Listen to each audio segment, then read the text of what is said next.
नमस्कार, मैं हूं दीपक चौरसिया। आपके अपने शो देश की बहस के साथ हम एक बार फिर से हाजिर हैं।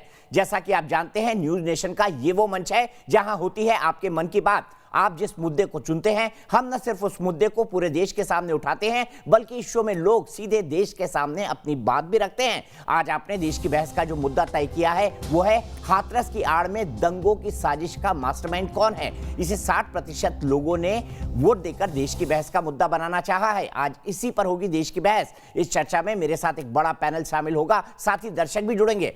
हाथरस केस की पीड़िता के इंसाफ के लिए पूरा देश इंतजार कर रहा है, मगर इंसाफ की आड़ में गहरी साजिश की प्लानिंग की परतें चौंकाने वाली है। रातों रात एक वेबसाइट बन जाती है और उसमें दंगों की पूरी स्क्रिप्ट उतार दी जाती है। इसमें सबसे बड़ा खुलासा मथुरा में पीएफआई के 4 संदिग्धों की गिरफ्तारी है। अब तक की जांच में पता चला है कि इनमें से अतीक को फंड रेजिंग की कमान दी गई थी और वो दिल्ली के शाहीन बाग में रुका हुआ था। इस तरह सिद्दीकी को केरल मॉड्यूल के तहत भेजा गया। जाहिर है कि जांच जैसे जैसे आगे बढ़ेगी और खुलासे होंगे। उधर सुप्रीम कोर्ट में यूपी सरकार ने हाथरस में पहला हलफनामा दाखिल किया, जिसमें सरकार ने बताया कि आधी रात को अंतिम संस्कार क्यों किया गया। सरकार ने कोर्ट से मांग की है कि कोर्ट खुद जांच की निगरानी करे, मगर देश के सामने सबसे बड़ा सवाल यही है कि यूपी का माहौल बिगाड़ने की साजिश का सूत्रधार कौन है।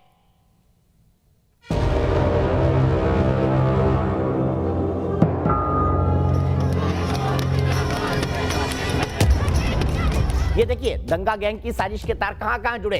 हाथरस के बाद दिल्ली में प्रदर्शन होते हैं, उसके बाद कोलकाता में प्रदर्शन होते हैं, अहमदाबाद के अंदर प्रदर्शन होते हैं, उसके बाद ये इंटरनेशनल हो जाता है।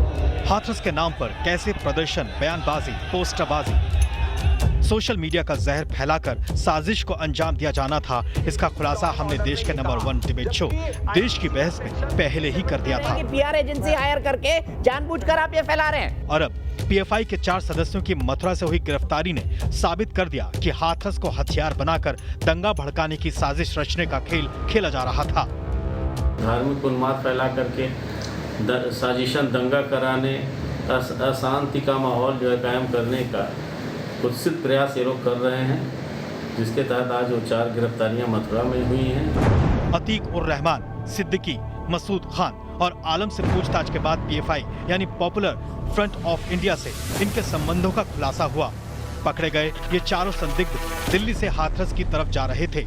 हिंदुओं को हिंदुओं से लड़ाने के लिए एक जातिगत दंगा कराने का प्रयास था। ये नाकाम किया है। हमारी सुरक्षा एजेंसियों ने इसका खुलासा किया है। इस बीच सुप्रीम कोर्ट में यूपी सरकार ने अपने हलफनामे में कहा है कि हाथरस केस को सांप्रदायिक रंग दिए जाने की कोशिश हो रही थी। यूपी के मुख्यमंत्री योगी आदित्यनाथ भी अपने बयान में इसका खुलासा कर चुके हैं। कैसे कैसे लोग, राजनीतिक दलों के लोग, विभिन्न संगठनों के लोग किस तरीके से दंगा कराने पे उतारू थे, यह दृश्य आपने देखा होगा। पिछले 1 सप्ताह से आप देख रहे होंगे कैसे माहौल को खराब करने का प्रयास हो रहा है। हाथरस पुलिस ने जातीय दंगे भड़काने के लिए बनाई गई एक वेबसाइट को लेकर सेक्शन 153A के तहत भी केस दर्ज किया है। इसी धारा में PMLA का सेक्शन भी लागू होता है। इस वेबसाइट के जरिए जस्टिस फॉर हाथरस के लिए मुहिम चलाई गई। सूत्रों का कहना है कि ऐसे में ईडी जल्द ही PMLA के तहत इसमें मामला दर्ज कर फंडिंग पर जांच शुरू कर सकती है। देश की बहस में आज चर्चा इसी बात पर हो रही है कि हाथरस की घटना को हथियार बनाकर कैसे दंगा फसाद करने की साजिश को अंजाम दिया जा रहा था। सवाल यह है कि आखिर पकड़े गए पीएफआई सदस्यों की मदद कर कौन रहा था, कौन है इन सब का मास्टरमाइंड।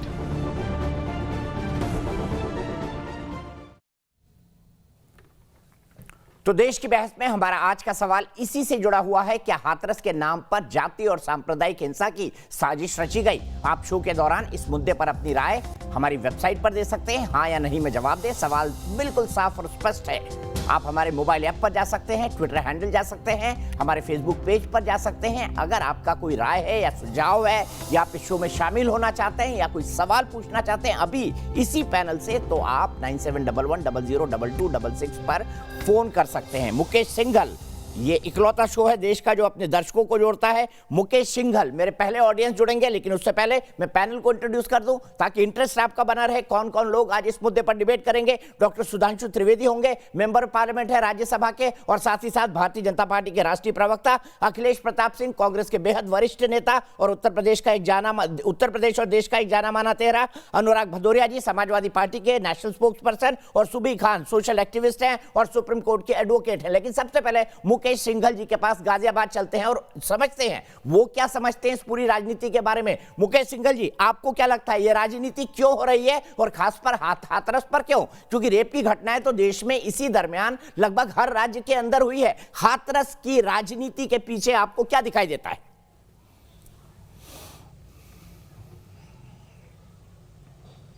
जी सर, देखिए सर, ऐसा है, देश में कई प्रकार की ताकतें रहती हैं। कुछ देश को तोड़ना चाहती हैं और कुछ देश को जोड़ना चाहती हैं।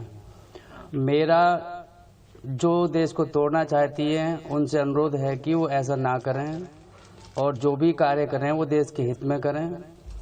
रही बात हाथरस की घटना की, इसमें जो भी आरोपी हैं, मैं ये नहीं कह रहा कि जो पुलिस ने जेल भेजे हैं वही हैं या जो नहीं भेजे हैं वो हैं, लेकिन उनके खिलाफ सख्त से सख्त कार्रवाई की जाए जिससे देश में एक अच्छा माहौल बने और आरोपियों के अंदर एक खौफ पैदा हो सके। बिल्कुल सही मुकेश सिंघल जी, आपकी बात का हम 100% समर्थन करते हैं। सीधे डिबेट को खोलने के लिए सुबी खान के पास चलता हूं। सुबी खान, हर बार पीएफआई, पहला पीएफआई, तब तक मैं सुधांशु त्रिवेदी जी का इंतजार कर रहा हूं।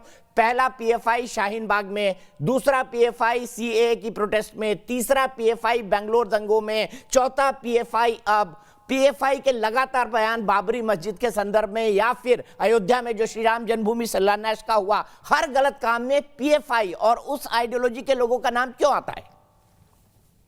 जी जी दीपक, देखिए बहुत अपने आज का डिबेट का, देखिए एक डेमोक्रेसी में रहते हैं और डेमोक्रेसी में विपक्ष हमेशा होता है, लेकिन विपक्ष का एक कंस्ट्रक्टिव रोल रहता है। मैं तो अपनी पूरी जिंदगी में पहली बार ऐसा देख रही हूँ कि कोई भी टॉपिक आता है, सारी कुछ फोर्सेस, एंटी नेशनल फोर्सेस एक हो जाती हैं और मोदी जी और योगी जी, स्पेसिफिकली मैं दो नाम लेना चाहूंगी, उनके खिलाफ एक मोर्चा खोल देते हैं और बार बार सेम संगठन, सेम नाम, सेम मानसिकता, सेम विचारधारा के लोग आगे आ रहे हैं। चाहे वो नागरिकता कानून का विरोध हो, चाहे वो श्री राम मंदिर निर्माण के मामले में कोई मुद्दा हो, चाहे वो बेंगलुरु में दंगा हो, चाहे वो दिल्ली दंगा हो, अब हाथरस में भी देख लीजिए। पीएफआई, देखिए हमारे भारत में सिमी नाम का एक आतंकी संगठन जो बैन हो चुका है, उसी सिमी संगठन के कुछ लोगों ने मिलकर पीएफआई बनाया 2006 में केरल में। कुछ स्टेट्स तो ऑलरेडी इसको डिक्लेयर कर चुकी है एक आतंकी संगठन, लेकिन इस संगठन का बार बार एंटी नेशनल एक्टिविटीज में नाम आना कोई इत्तेफाक नहीं है।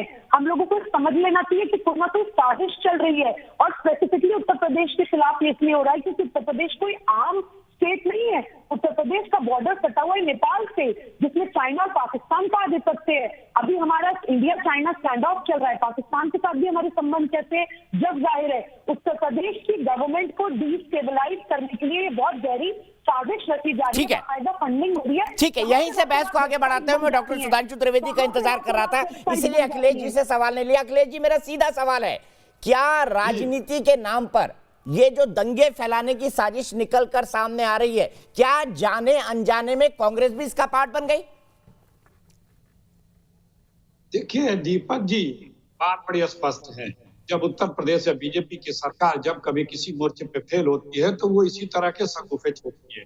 यदि कुछ तथ्य है, सबूत है, सत्ता में वो बैठे, उन्हें कार्रवाई करनी चाहिए। किसी को ऐसे लोगों से सिंपैथी नहीं है, उन्हें कार्रवाइयां कर देनी चाहिए। लेकिन आपने देखा है, अभी आपने जिक्र भी किया दिल्ली की शाहीन बाग का, जिस शाहीन बाग का विरोध करती है बीजेपी और पूरे टाइम दिल्ली के चुनाव में पूरी सरकार केंद्र की और पूरी बीजेपी शाहीन बाग को बताती रही कि विदेशी फंडिंग है, विदेश के लोग हैं, ये नेटवर्क है, वो नेटवर्क है, और उसमें ईडी भी आ गई, सब कुछ हो गया। और जब चुनाव खत्म हुआ तो क्या देखा गया, शाहीन बाग का जो मेन ऑर्गेनाइजर था वो बीजेपी ज्वाइन कर लेते, जिसको बताया जा रहा था कि यही पीएफआई, यही सारी चीजें वहां लीड कर रही है, सब कुछ कर रहा है।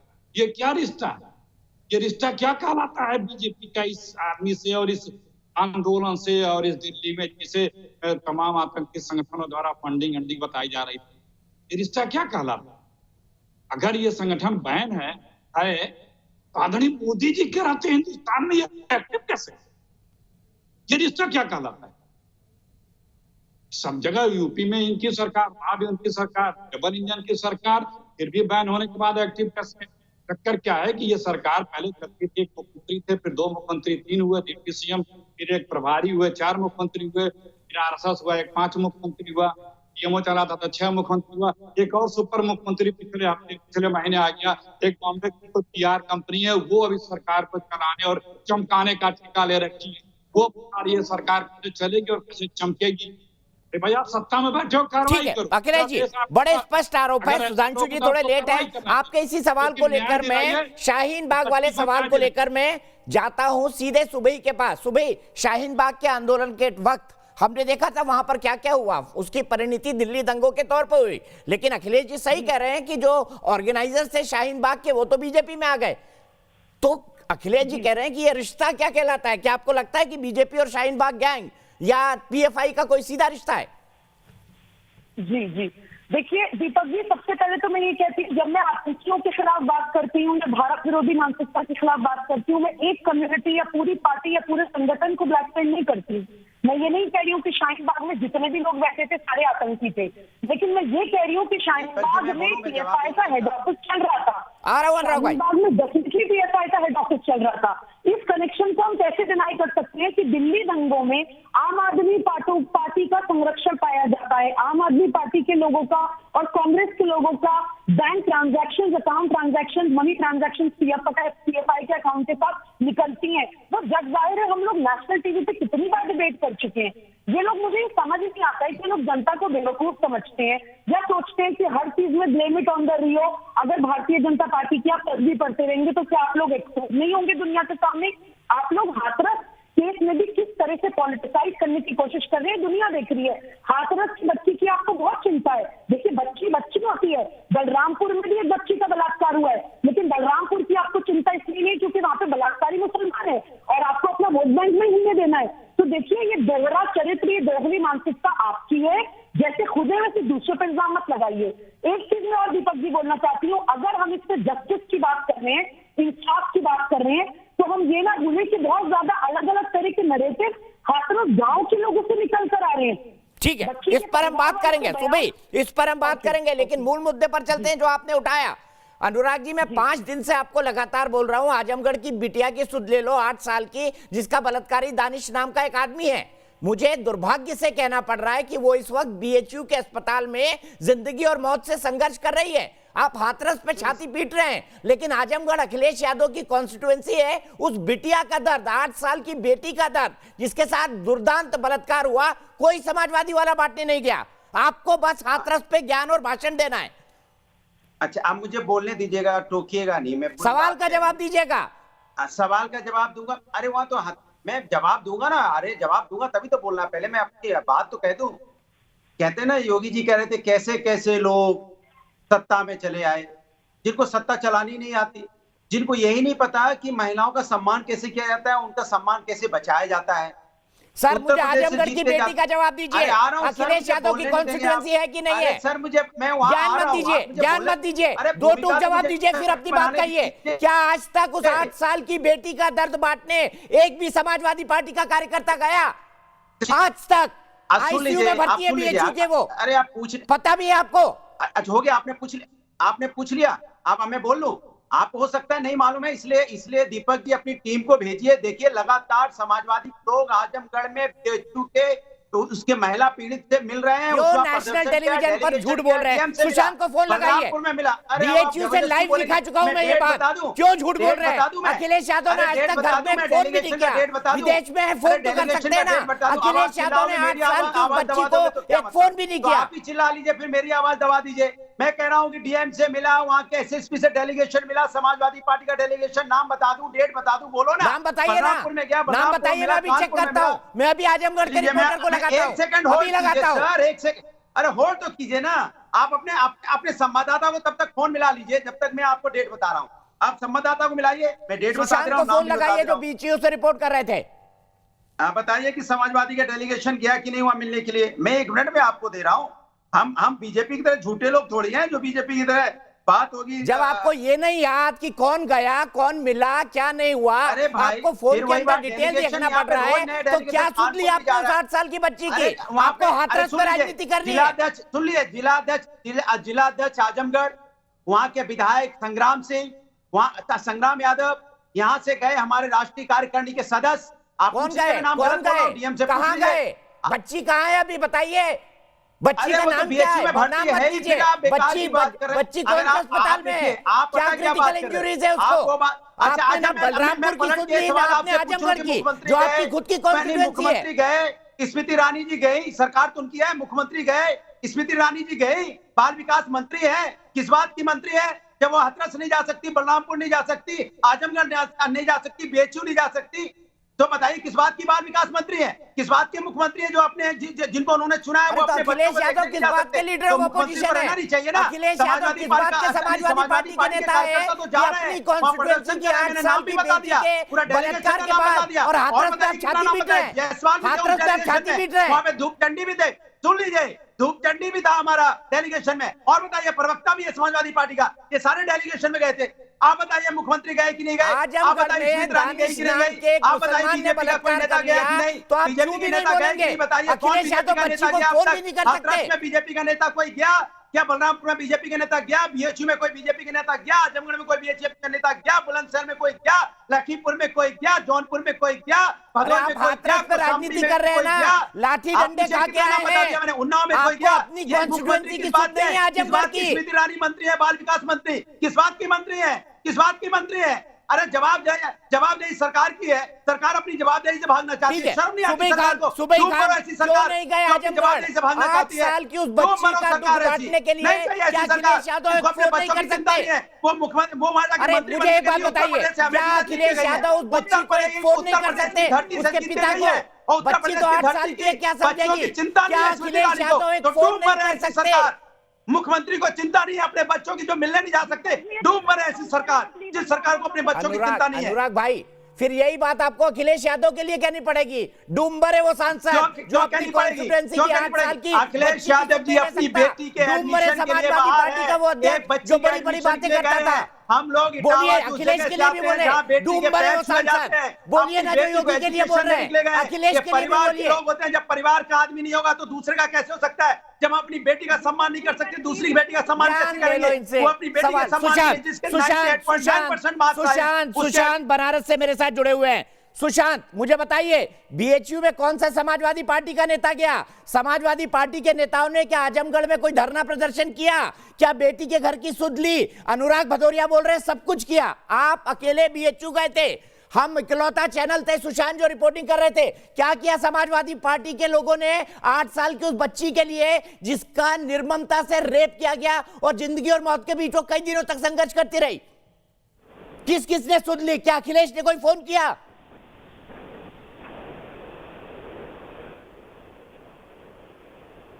सुशांत,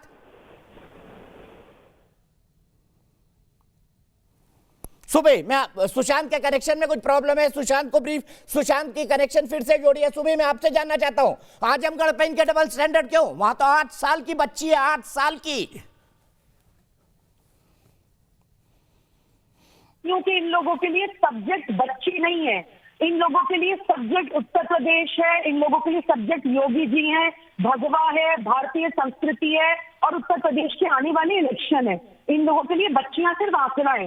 और अनुराग भदौरिया जी को तो मैं ये बोलना चाहती हूँ कि ये तो ऐसी पार्टी को बिलोंग करते हैं जो कहते हैं लड़कों से बलात्कार होते हैं, कोई बात नहीं, गलती हो जाती है। मैं उत्तर प्रदेश की बेटी हूँ, मैंने 2017 से पहले का भी उत्तर प्रदेश देखा है।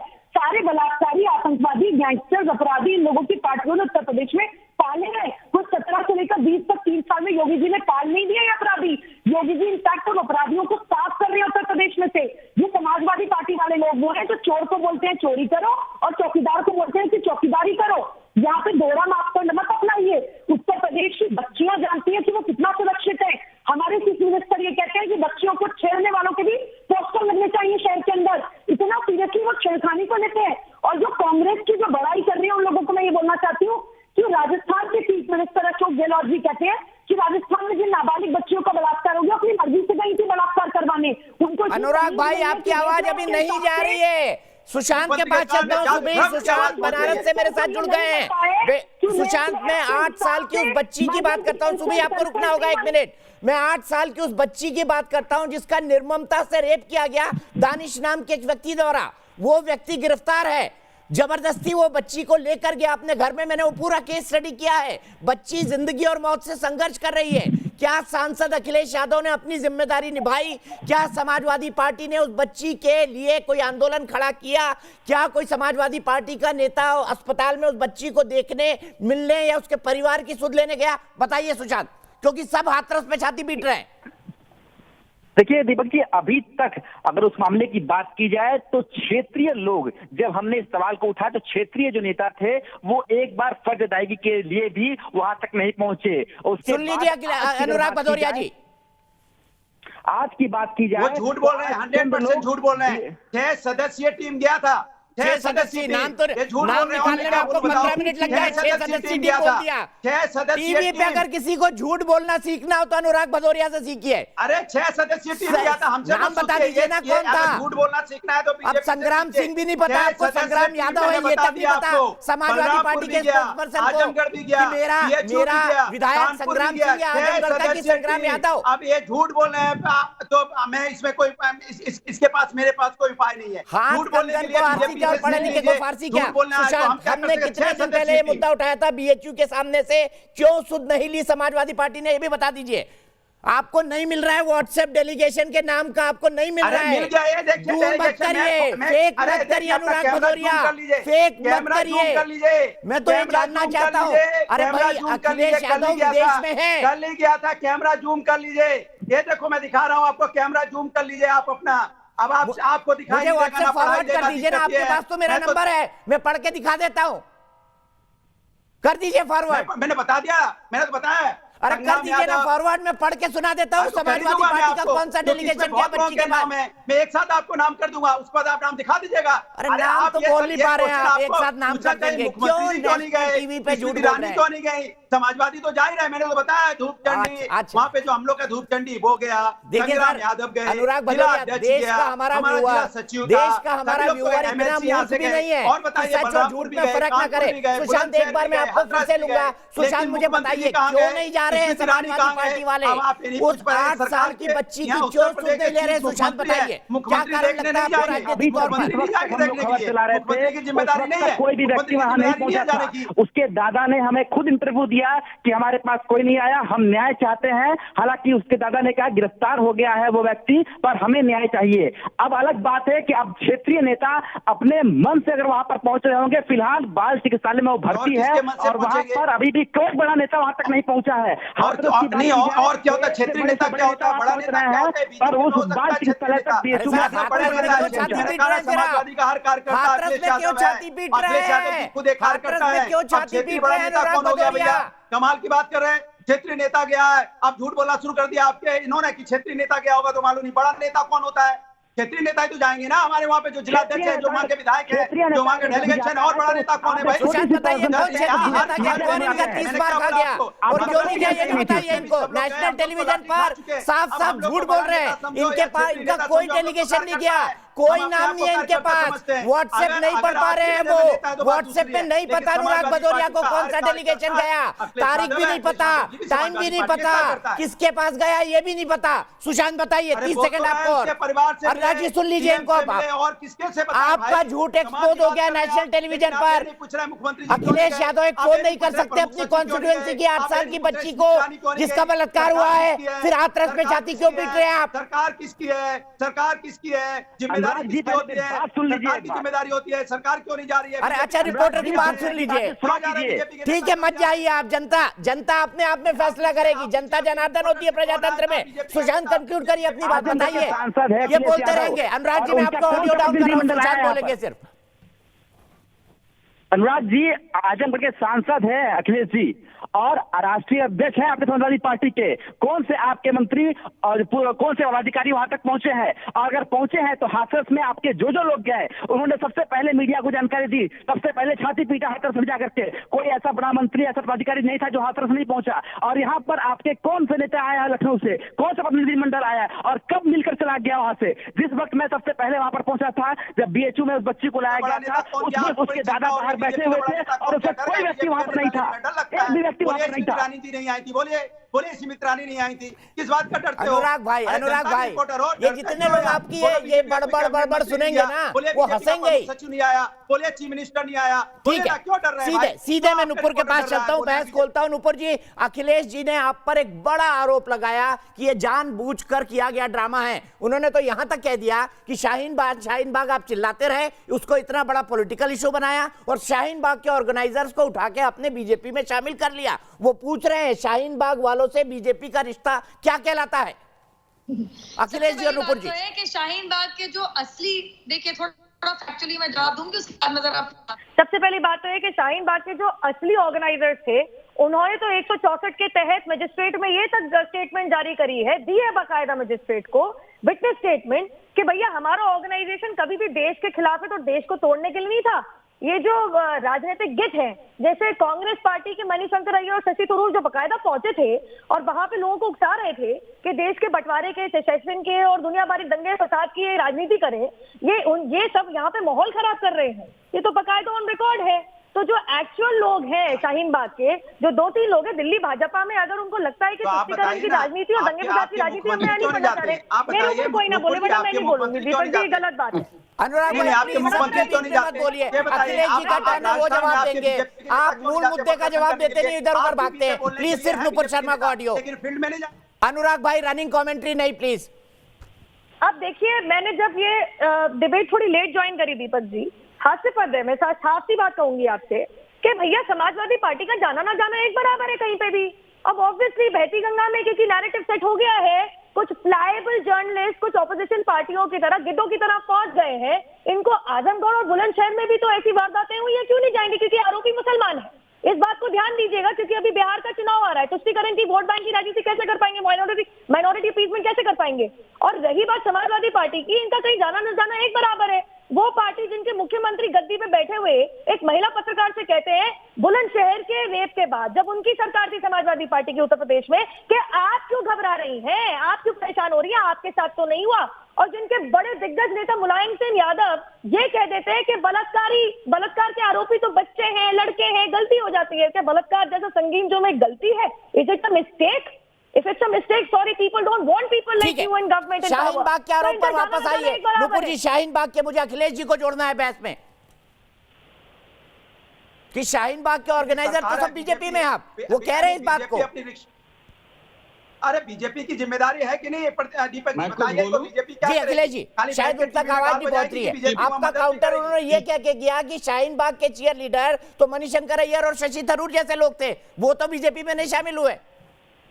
दीपक जी, मुझे हंसी आ रहा है, कभी भाजपा की हमारी बहन प्रवक्ता बोल रही थी अब शाहीन बाग के आंदोलनकारियों को क्लीन चिट दिया जा रहा है और बताया जा रहा है कि जो लोग जा रहे थे वो देश टूटने वाले थे। और जब तक शाहीन बाग का आंदोलन चला तब तक वो पाकिस्तान से लगाए पूरे दुनिया के कहाँ के पे थे, कहाँ से फंडिंग आ रही थी, NIA जांच भी हो रही थी और ये ED जांच भी हो रही, सब कुछ हो रहा था।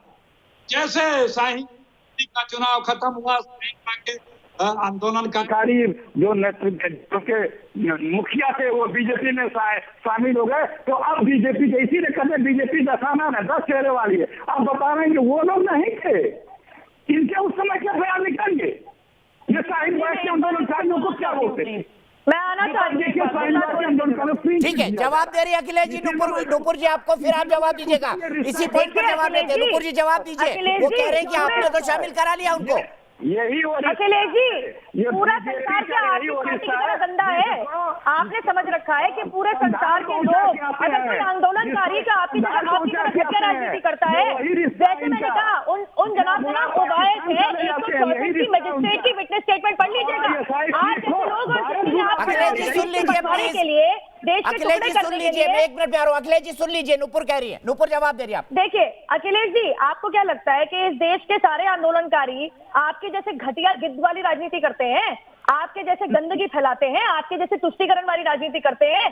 जनाब का नाम तो ओवैस, 164 की विटनेस स्टेटमेंट पढ़ लेना, जो व्हाट्सएप चैट पूरी रिवील हुई है, उससे साफ दूध का दूध पानी का पानी हो जाता है कि कैसे आप दंगे भड़काने की मानसिकता से वहां पे गए थे आपके नेतागण। सॉरी, पूरी दुनिया को अपनी तरह दंगाई मत समझिएगा, कुछ लोग अच्छे भी हैं और अगर उनकी जेन्युइन कोई परेशानियां हैं तो अगर पार्टी के प्लेटफॉर्म पे अगर उनको सुनने की सहूलियत है तो क्यों नहीं होनी चाहिए? क्योंकि राजनीतिक में भैया राजनीति पब्लिक की सेवा होती है, जन सेवा होती है, अपनी जेब और पेट सेवा नहीं होती जो कांग्रेस के लोग करते आ रहे हैं। और तीसरी बात मैं आपको कहूंगी, इसका जवाब आप दिल्ली के प्रवक्ता से लीजिएगा कि मैं राष्ट्रीय प्रवक्ता हूं, बीजेपी राष्ट्र में किसी ने ज्वाइन नहीं किया है। लेकिन ये जरूर कहूंगी कि आप जब उमर खालिद जैसे आदमी का संरक्षण करते हैं, जो 4 बारी इतनी गंदी दफाओं में जिनका नाम पाया जाता है, जिनके पिताजी खुद के सिमी के एक्टिविस्ट थे, जो बैन किया जाए बकायदा, शायद आपकी सरकार ने बैन किया था, ज्यादा होशियारी मत दिखाइएगा, चौकेगा भी मत। ठीक है, जवाब दीजिए अखिलेश जी। नुपुर जी जवाब ले लेते हैं। उमर खालिद की राजनीति का एक सपोर्ट करने पक्ष में तो राहुल गांधी गए थे, देश का बंटवारा के पक्ष में राहुल गांधी गए थे, वो आपकी पार्टी में कैसे बैठे हैं? आप चाहते हैं कि भारत के लिए टुकड़े होंगे? इंशाल्लाह ये सही है क्या? मैं बोलूं? हाँ बोलिए। राहुल गांधी गए थे ना जेएनयू उमर खालिद के समर्थन में, वो पूछ रही हैं आपसे, जिनने नारे लगाए थे भारत तेरे टुकड़े होंगे इंशाल्लाह। वो क्या था वो सबको पता है, जो डर्टी डिपार्टमेंट वो प्रूफ हो चुका है, बेशर्मी की बीजेपी की होती है। जिसे कौन कौन सी घटनाओं से जोड़ते थे, आज उसके पक्ष में बोल रही है। जियो भाजपा के प्रवक्ता, मैं किसके पक्ष में बोल रही हूँ? मैं ओवैस के आदमी के पक्ष में बोल रही हूँ। बीजेपी का खुलासा कर दिया, निकाले जाए, गंदी राजनीति उमर खालिद भी आया था, में शामिल हो गया तो गंगा शाहीन बाग जब आंदोलन चल रहा था तो किस तरह के बयानबाजी यही प्रवक्ता का अब बीजेपी के नेता देते थे और दशानंद के दसों चेहरों की बीजेपी में है। ठीक है नुपुर जी जवाब, मैं 1 मिनट में ब्रेक ले रहा हूँ। नुपुर के जवाब के बाद ब्रेकिंग बड़ी खबर आ रही है, सुबह मैं आपके पास तुरंत आ रहा हूँ। नुपुर जी जवाब दीजिए। आपको बेहाया कह रहे हैं, बेशरम आपके बयानों को कह रहे हैं क्योंकि आप शाहीन बाग के खिलाफ खड़े थे और उन्हीं को पार्टी में शामिल करा लिया, उसी पर सवाल उठा रहे हैं अखिलेश जी। नहीं देखिए, मैंने आपको कहा भाजपा दिल्ली शामिल नहीं कर रहा, उसको डिफेंड कर रही है कि इस देश के अंदर दंगाई आतंकवादी मानसिकता रखता है। अखिलेश जी सुन लीजिए, प्लीज सुन लीजिए, मैं आपको पूरा मौका दूंगा। इस देश में दंगाई आतंकवादी और इमरजेंसी वाली मानसिकता रखता है, वो आज कृपया करके ना जलेबी ना बनाए टीवी के ऊपर। ये भूलिएगा मत कि भीमा कोरेगांव में एक जो चिट्ठी बरामद हुई थी रेड में, जिस केस में रेड में चिट्ठी बरामद हुई थी, उसमें उमर खालिद का नाम था। साथ ये भी लिखा था कि कांग्रेस पार्टी की ट्रेजरी से पैसा आ रहा है कि एक Rajiv Gandhi type assassination PM Modi का होना चाहिए। उसी उमर खालिद के पक्ष में जाके खड़े हो गए थे इनके राहुल गांधी। तो ये आतंकवादी मानसिकता जो रखता है, जो प्रधानमंत्री को जान से मारने की एक साजिश रची जा रही है, जिसके केस बकायदा चल रहे हैं महाराष्ट्र में। इनकी सरकार आगे इन्होंने केस बंद नहीं की है। जरा आप इनसे पूछ लीजिए, क्या राहुल गांधी क्या इस देश के लिए नेता है, इस देश के विभाजन के लिए नेता है या पाकिस्तान का नेता है? अखिलेश जी 30 सेकंड, क्योंकि आपके दूसरे प्रवक्ता भी आ चुके हैं और मुझे एक बड़ी खबर ब्रेक करनी है। सुनिए दीपक जी, इन्होंने अच्छा याद दिला दिया, भीमा कोरेगांव इन्हीं की सरकार की। वहां के आईजी ने रिपोर्ट दिया था कि इन्हीं के कार्यालय से निकल के लोग गए और मारे, और जिन 2 लोगों को उसमें नाम प्रमुखता से है, वो उसमें से एक मोदी जी के गुरुजी हैं। गुरुजी मंच से बोलते हैं, उनकी अरेस्टिंग तक नहीं हुई थी। सारा षड्यंत्र दोनों ने रचा था। कश्मीर से कौन से गुरुजी भाई साहब? डिप्टी एसपी चलता है। कौन से गुरुजी? जम्मू में गिरफ्तार होता है पार्टी का था वो आतंकवादी, जम्मू में गिरफ्तार होता है।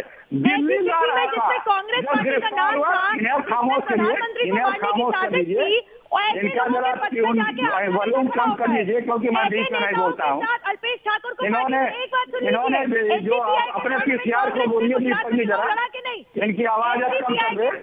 अच्छा मुझे प्लीज मैं फिर बहस में आऊंगा, लेकिन इस वक्त एक बड़ी खबर हाथरस से आ रही है। नुपुर जी अफसोस, अखिलेश जी मैं आपको बीच में रोक रहा हूँ। हाथरस केस में एक बड़ा खुलासा हुआ है कॉल डिटेल को लेकर। आरोपी संदीप और पीड़िता के भाई के बीच कॉल डिटेल की जानकारी सामने आई है। सूत्रों के मुताबिक पीड़िता के भाई, जिसका भी नाम संदीप है, और मुख्य आरोपी संदीप से लंबी बातचीत हुई। 13 अक्टूबर 2019 से मार्च 2020 तक की कॉल डिटेल से पता चला है कि दोनों के बीच 104 बार कॉल हुई और पूरे कॉल ड्यूरेशन को जोड़ें तो करीब 5 घंटे की बात हुई थी। आपको बता दें कि पीड़ित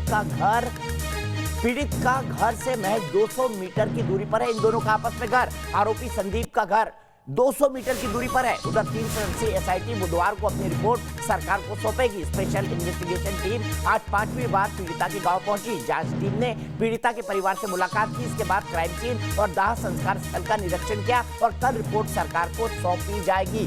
सीधे चलता हूं, मेरे एक सहयोगी मेरे साथ जुड़ गए हैं, रतीश मेरे साथ जुड़े हुए हैं। रतीश, क्या मतलब निकाला जाए, क्यों इस कॉल डिटेल का खुलासा हो रहा है और क्या ये किसी नए एंगल की तरफ ले जा रहा है इस पूरे गैंगरेप कांड को?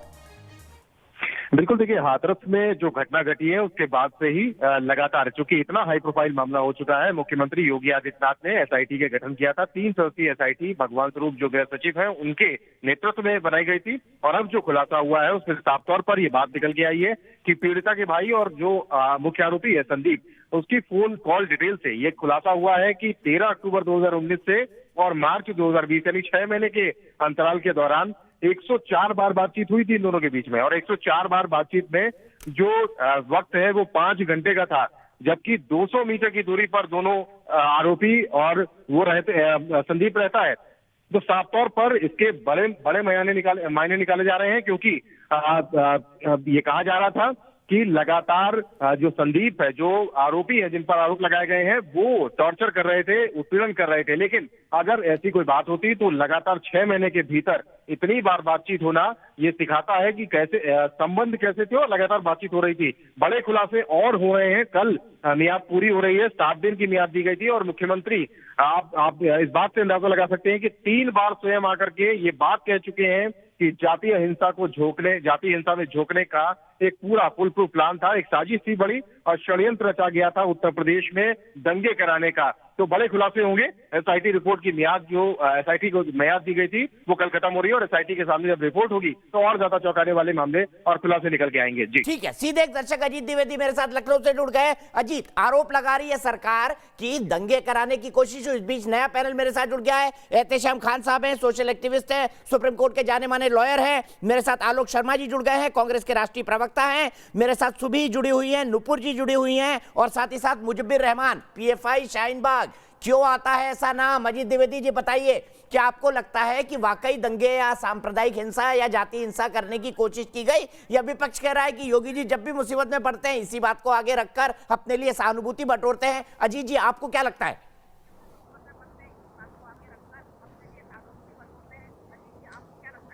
सर बिल्कुल, इसमें आपका कहना ठीक है कि ये सुनियोजित तरीके से दंगे कराए जाते हैं, प्लानिंग के साथ होता है, सेलेक्टिव अपीयरेंस भी रहता है इनका और जानबूझ के ये एक्टिविटी को अंजाम देते हैं। और एक बार नहीं, शाहीन बाग हो, बेंगलोर हो, हर जगह भी, जिसमें ये पॉपुलर फ्रंट ऑफ इंडिया का नाम भी आया है, तमाम और भी ऑर्गेनाइजेशन है जिनका नाम आया हुआ है। ये बिल्कुल क्लियर बात है, इसमें कहीं कोई अगर मगर की स्थिति नहीं है और योगी जी को ये अननेसेसरी टारगेट किया जा रहा है, पूरे मामले में अननेसेसरी टारगेट किया जा रहा है। सीधे चलता हूं, मुजब्बिर रहमान वकील भी हैं और साथ ही साथ वो शाहीन बाग के आंदोलन से भी जुड़े हुए थे, तबलीग की जमात के मामले में भी सामने आए थे। सबसे पहले मुजब्बिर, आपसे जानना चाहता हूं, हर गलत काम में इस पीएफआई जो आपकी समर्थक है, जिसको आप साथ लेकर घूमना चाहते हैं, इनका नाम क्यों आ जाता है? बताइए, क्यों पीएफआई बार बार हर दंगे में, बेंगलुरु में, केरल में हाथ काटना पीएफआई, सुनियोजित हिंसा पीएफआई? क्यों? पीएफआई क्या है? क्यों लोगों को सहानुभूति है आप लोगों को पीएफआई से? दीपक चौरसिया जी, सहानुभूति आपको है पीएफआई से कि जहां मामला एक दलित बेटी के बलात्कार का आया तो आपने पूरी जिम्मेदारी सरकार के ऊपर से उतार के, जिस तरीके से सरकार का रवैया रहा स्वर्ण जाति के लोगों को बचाने का, उसको पूरी चीज को आपने योगी सरकार से इस्तीफा ना मांग के आप एक पीएफआई के पीछे पड़े। आप उसी तरीके से एक सबूत नहीं दे पाएंगे जिस तरीके से आप सिमी के खिलाफ एक भी सबूत नहीं दे पाए कोर्ट के अंदर। दीपक जी, आपको मालूम है कि आप सिमी के खिलाफ भारत सरकार एक भी सबूत नहीं प्रेजेंट कर पाई सुप्रीम कोर्ट में। सर, सिमी बैंड ऑर्गेनाइजेशन है इस देश की, खत्म हो चुकी है और उन्हीं लोगों ने पीएफआई बनाया है। ठीक है, आपने जवाब दिया, आप पीएफआई के समर्थक हैं। निकट अब्बास मेरे साथ अभी जुड़ गई है, सुबी भी जुड़ी हुई थी। पहले सुबी से इसी सवाल का जवाब ले रहा हूं, क्यों पीएफआई के सिंपैथाइजर्स हैं? जवाब कंप्लीट नहीं हुआ मेरा दीपक जी, जवाब कंप्लीट नहीं हुआ। आप मुझे 30 सेकंड और दें। हाँ ठीक है, ले लीजिए 30 सेकंड। निगत में 1 मिनट आ रहा हूँ, 30 सेकंड और देता हूँ मुझे मेरे को। ठीक है, ठीक। आपको हर वो काम गलत लगेगा जो मनुवादियों के खिलाफ है, जो भी जस्टिस की आवाज है वो आपको गलत ही लगेगी। आपको वो देशद्रोही भी दिखाई देंगे, आपको वो दंगाई भी दिखाई देंगे, क्योंकि वो जो आपका नेक्सस है सरकार का, मीडिया का, स्वर्ण जातियों का, बिजनेसमैन का, सूट बूट का, वो जो उस नेक्सस को जो भी चोट पहुंचाने की बात करेगा, गरीबों की बात करेगा, दलितों की बात करेगा, वो आपको दंगाई ही दिखाई देंगे। ठीक है, निकाल जवाब दीजिए। देखिए कि 14 तारीख से 30 तारीख तक इनके सोए हुए जहन कभी जागे नहीं। 30 तारीख के बाद जैसे ही इन्हें पता चलता है कि जो हाथरस की बिटिया है वो दलित परिवार से है, तब देखिए एक्टिवेट ये कैसे होते हैं।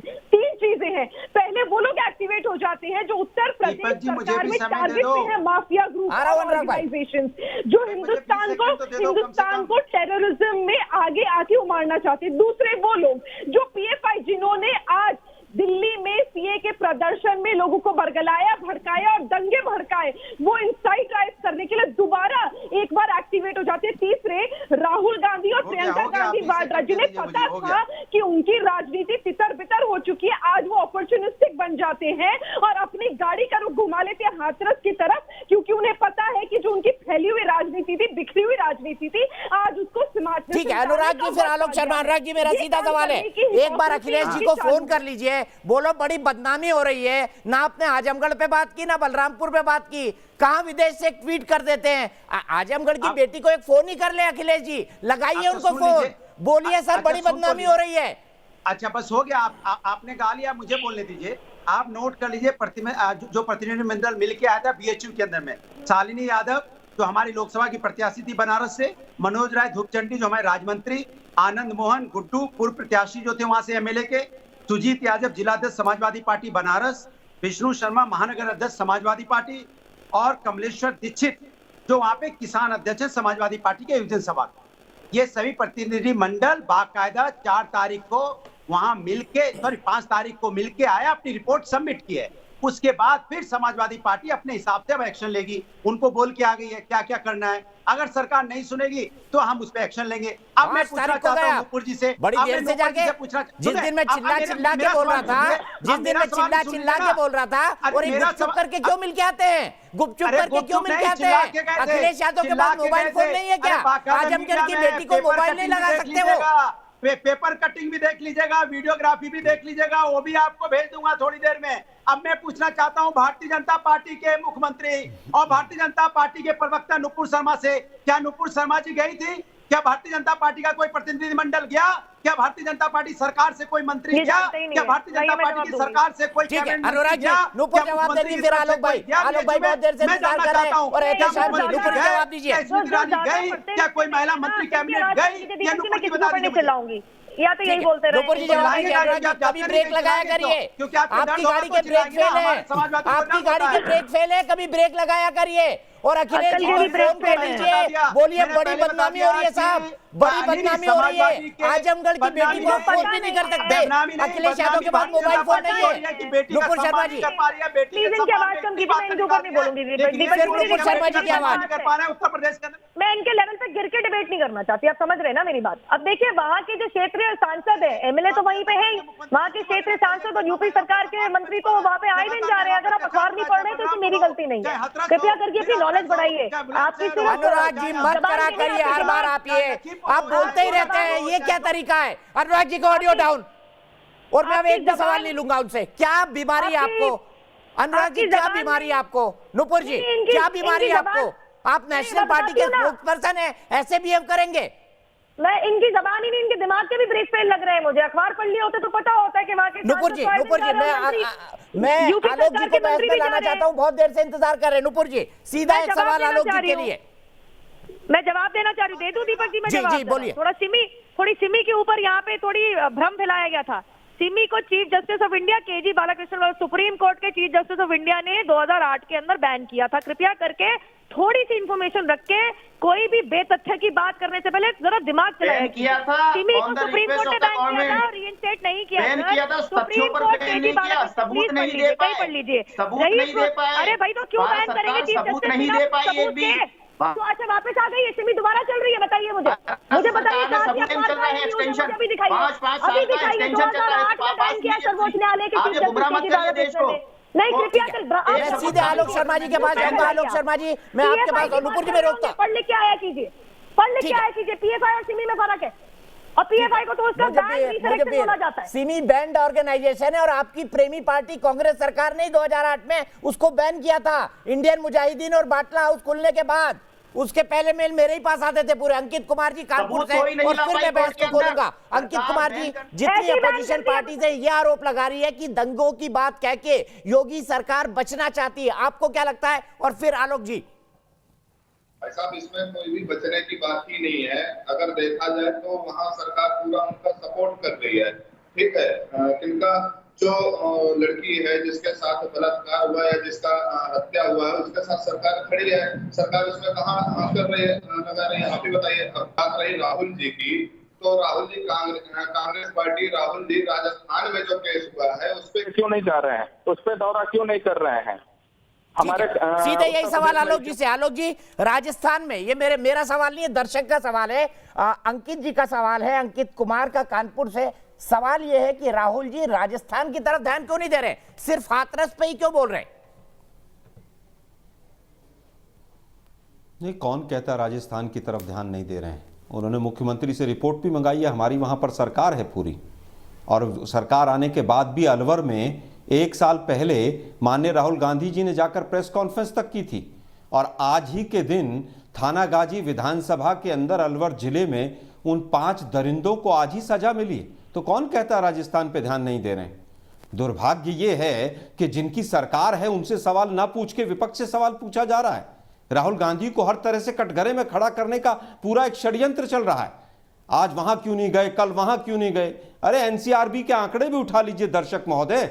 मोदी जी ने तो 2014 में कहा था, याद होगा, किसी मीडिया चैनल की हिम्मत नहीं है उस बाइट को दिखा दे कि बेटी मुंदिर भैया की फोटो देखकर भाइयों बहनों मित्रों 2014 में वोट दीजिएगा, कमल के बटन दबाइएगा। आज मोदी जी चुप क्यों हैं? आज मुझे बताइए, स्मृति ईरानी जी बाल विकास मंत्री हैं, कितने ट्वीट आए हैं? हथनी गर्भवती थी, उसको किस तरह से क्या मारा गया, उसको राहुल गांधी से जोड़ दिया गया। आज तमाम बच्चियों के बलात्कार होकर हत्या होती है, उनका एक ट्वीट नहीं आता है। लेकिन ठीक है, मीडिया भी साथ दे रहा है। आज नहीं, आज भी तमाम तरह के सवाल पूछे जा रहे हैं। अरे भाई, हमने तो मेरे को ध्यान में बस एक बयान आता है, बैन किया था। जब राहुल गांधी ने उत्तर दे दूं दीपक जी अपना, मैं चुप रहूं, इच्छा जताई थी, मैं चुप रहता हूं। नुपुर जी कंक्लूड कर लें दीजिए, नुपुर जी कंक्लूड कर लें दीजिए, आलोक जी क्विकली कंक्लूड करिए प्लीज। देखिए, हमने तो 2008 में सिमी को भी बैन किया, हमारी सरकार ने ही सुप्रीम कोर्ट में एफिडेविट दिया। लेकिन ये पीएफआई के बारे में, ये तो पीएफआई ने दिल्ली भी जला दी, बेंगलोर भी जला दिया, और पीएफआई अब यूपी को भी जलाने जा रही थी। ये सरकार क्या पकड़े तल रही है फिर मोदी जी की? ये मोदी जी की सरकार, उसके ऊपर एक रिपोर्ट बनाकर गृह मंत्रालय क्या कर रहा है? अमित शाह जी कहाँ हैं? अमित शाह जी की तरफ से एक स्टेटमेंट क्यों नहीं आती है? ठीक है, गृह मंत्रालय की नुपुर शर्मा जी जवाब। मुझे 3-4 चीज बोलनी है बस।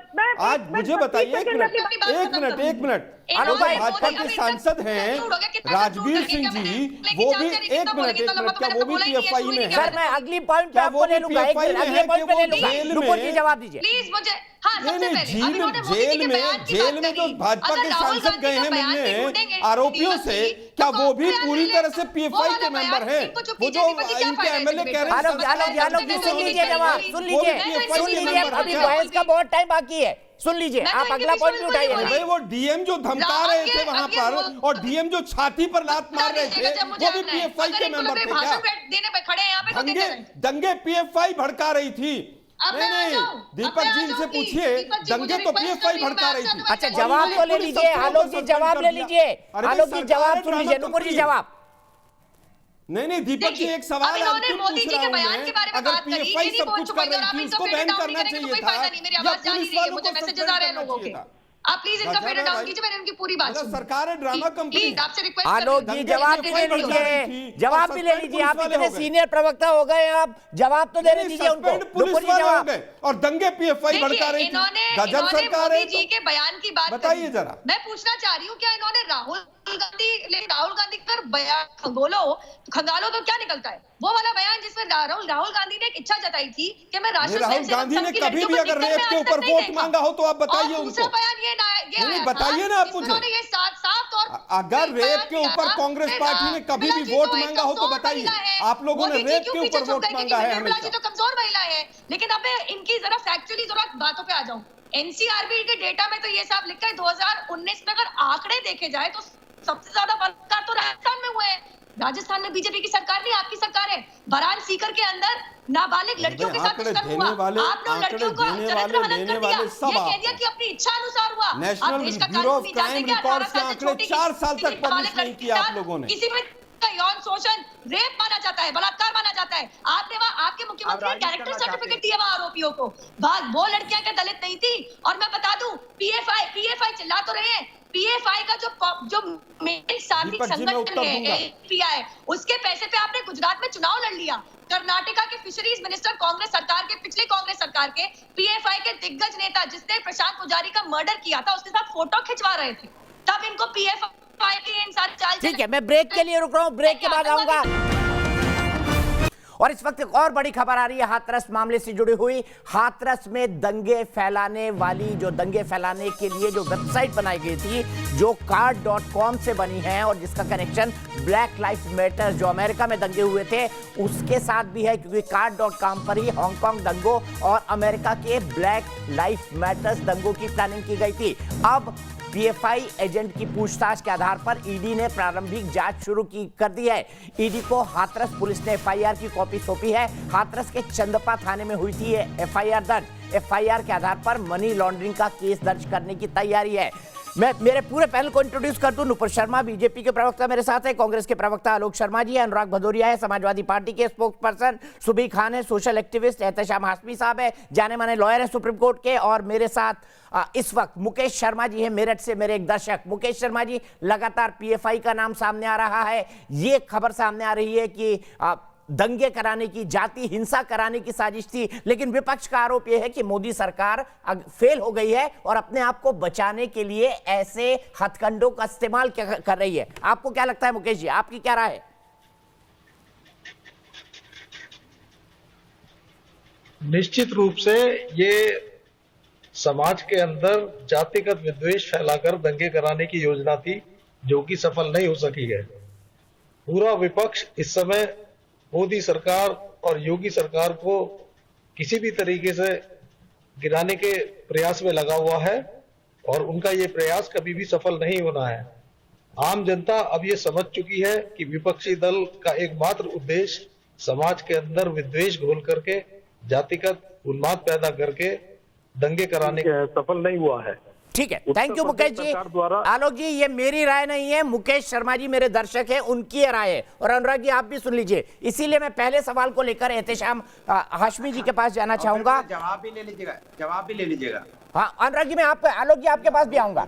एहतशाम जी, मेरा सीधा सवाल, बार बार रॉन्ग रीजंस के चलते कभी पीएफआई का नाम आ जाएगा, कभी एसडीपीआई का नाम आ जाएगा, और बड़े क्लोजली ये लोग मुस्लिम समाज के बड़े संगठनों के साथ काम करते हैं, तो शक की सुई तो आती है। ऐसे में आप जैसे लोगों की जिम्मेदारी नहीं बनती कि इस डाउट को क्लियर करें?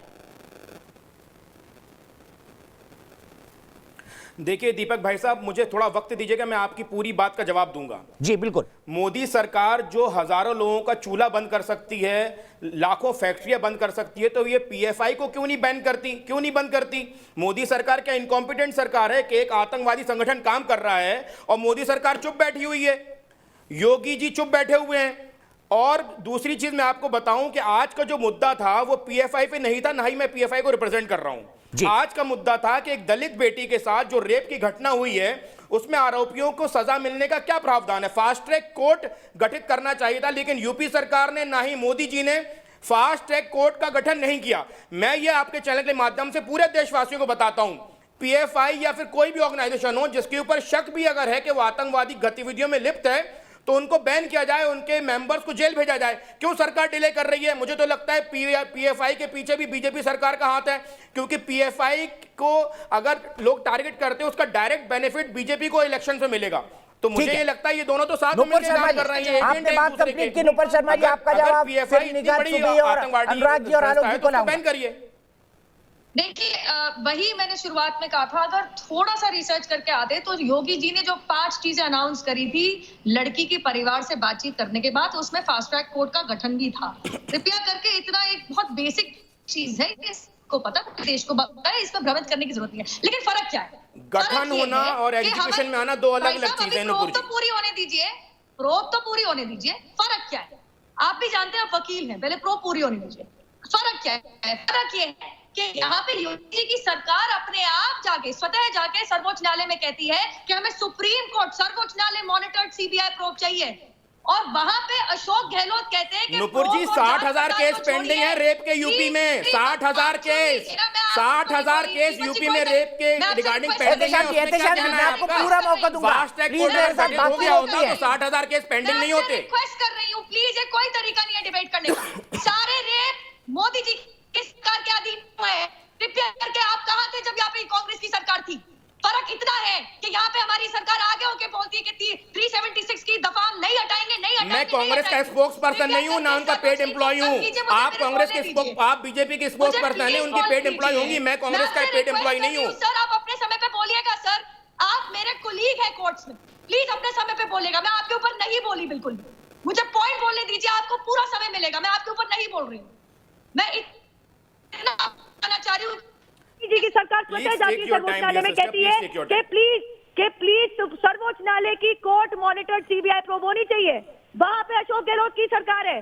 प्रोब और सीबीआई और एसआईटी और जांच पड़ताल तो छोड़िए, अपने आप ही कैरेक्टर सर्टिफिकेट साइन करके आरोपियों को बलात्कार के ठीक है नुपुर जी, रिहा कर दिया। नुपुर जी सीधा जवाब आलोक जी से लेते हैं। आलोक जी सवाल आपके लिए देता है परमिशन। मुझे जवाब देने का मौका देंगे अब दीपक भाई साहब?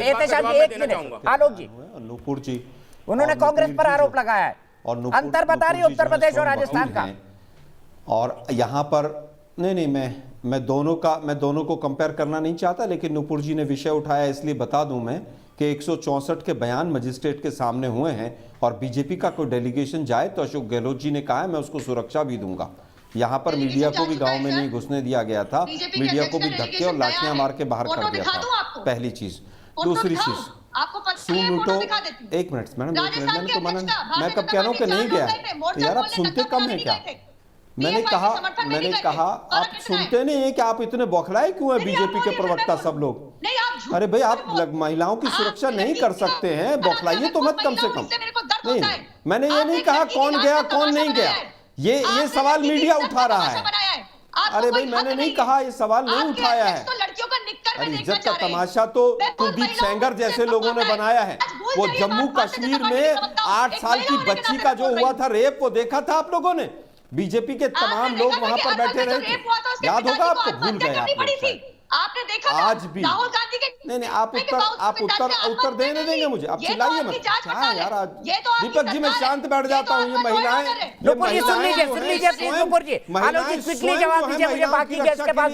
बहस कर रही, मैं चुप बैठ जाता हूँ।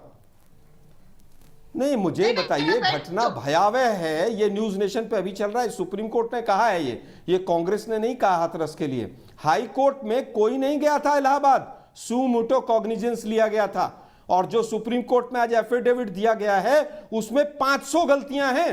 अगर कहेंगे तो मैं गिनवा दूं।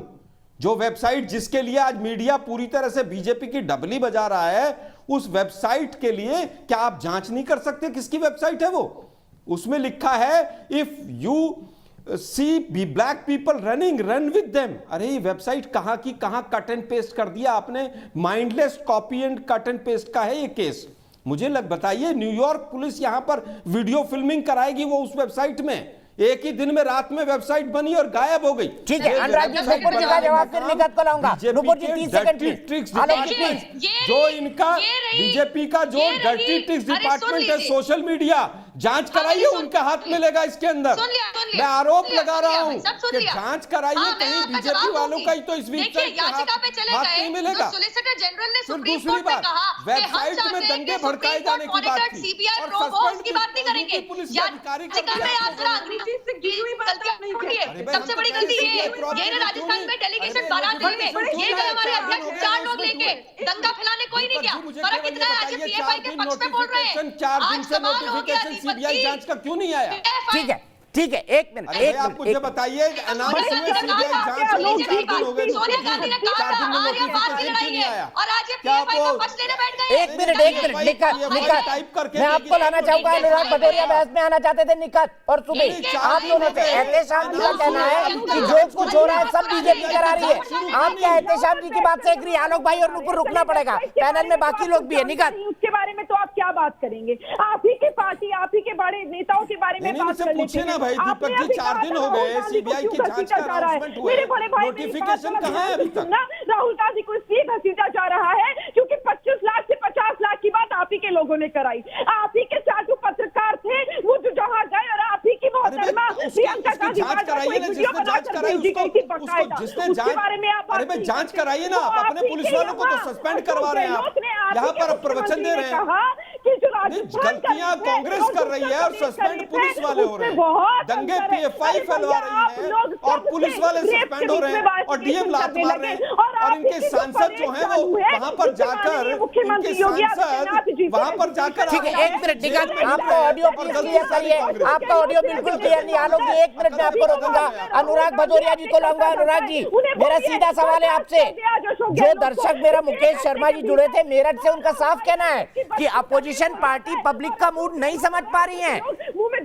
और मैं फिर कह रहा हूं, अखिलेश यादव जी को कहिए, मोबाइल फोन उनके पास है, हाथरस की बेटी से बात वो करना चाहते थे, उनके परिवार के डेलीगेशन गया, आजमगढ़ की बेटी से भी कर ले। अखिलेश जी के पास मोबाइल फोन होगा, मुझे पता है वो विदेश में है, इतनी रिक्वेस्ट कर दीजिए मेरी तरफ से। अरे मैंने आपसे एक ही बात पूछी, नुपुर जी जवाब ही नहीं दे रही है कि उत्तर प्रदेश में बीजेपी की सरकार है, स्मृति ईरानी जी क्यों नहीं जा रही है और उत्तर प्रदेश की सरकार के मुख्यमंत्री क्यों नहीं जा रही? इसका जवाब तो नुपुर जी दे ही नहीं रही है, आला उदल गा रही है। भाई जिसकी सरकार जिम्मे, हमने तो अपने डेलीगेशन का नाम भी बता दिया, आप बताइए कौन सा डेलीगेशन दिया, कौन सी सरकार आपको मिल गई? ठीक है, सुबह मुझे बताइए क्या हाथरस के नाम पर जातीय हिंसा की साजिश रची गई? हाँ कह रहे हैं 96% लोग, और मेरे जितने चारों दर्शक मेरे साथ जुड़े थे वो सब ये कह रहे हैं कि शायद पब्लिक का मूड अभी पॉलिटिकल पार्टी ठीक से समझ नहीं पा रही है। आप क्या कहेंगी इस 96% की? ये देश के बहस के दर्शक है, मैं बता दूं, देश की राय नहीं है, देश के बहस के दर्शकों की राय है। सुबह है आपको जो 96% वोट्स आए हैं वो ये बहुत बड़ा जवाब है उन सब लोगों के ऊपर जो इस पे एक अपनी राजनीतिक रोटियां सेकने की कोशिश कर रहे हैं। जनता से ज्यादा आप लोग नहीं जानते हैं, आप लोगों को सत्ता में भी जनता ही लाती है। दूसरी बात मैं अहम ये बोलना चाहती हूँ, जो ये लोग बार बार कह रहे हैं कि बीजेपी के ये वाले नेता क्यों नहीं गए पीड़ित के पास, वो वाले नेता क्यों नहीं गए। देखिए, पीड़ितों के पास 2 तरह के लोग जाते हैं दीपक जी। एक तो वो जो वाकई उनकी परेशानी को महसूस कर रहे हैं, उनके लिए कुछ करना चाहते हैं। कुछ लोग मक्खियां होती हैं, कुछ लोग वैम्पायर्स होते हैं जो जख्मों पे मक्खी की तरह भिनभिनाने के लिए जाते हैं। तर्क दे रहे हैं तो कुतर्क दे रहे हैं आप, मतलब सरकार रेप पीड़ितों से नहीं मिलेगी, कमाल कर रहे हैं आप। नहीं, आप बताइए ना, क्या सरकार का ये फर्ज नहीं है कि रेप पीड़िता के परिवार से जाकर? मुझे अफसोस, मेरे पास वक्त है। आलोक भाई अभी बहुत डिबेट होगी इस विषय पर, हम एक बार फिर बैठेंगे, फिर विस्तार से बात करेंगे, लेकिन अनुराग भाई को दिखा दीजिए। अनुराग भाई प्लीज, अखिलेश भाई के पास मोबाइल है, मोबाइल नंबर भी है उनका, उनको बोलिए प्लीज आजमगढ़ की पीड़िता से एक बार बात कर ले, उनकी कॉन्स्टिट्यूएंसी है। इसी रिक्वेस्ट के साथ मैं ले रहा हूं एक ब्रेक, लेकिन न्यूज नेशन एक ऐसा चैनल है जहां पर खबरों का सिलसिला कभी नहीं थमता।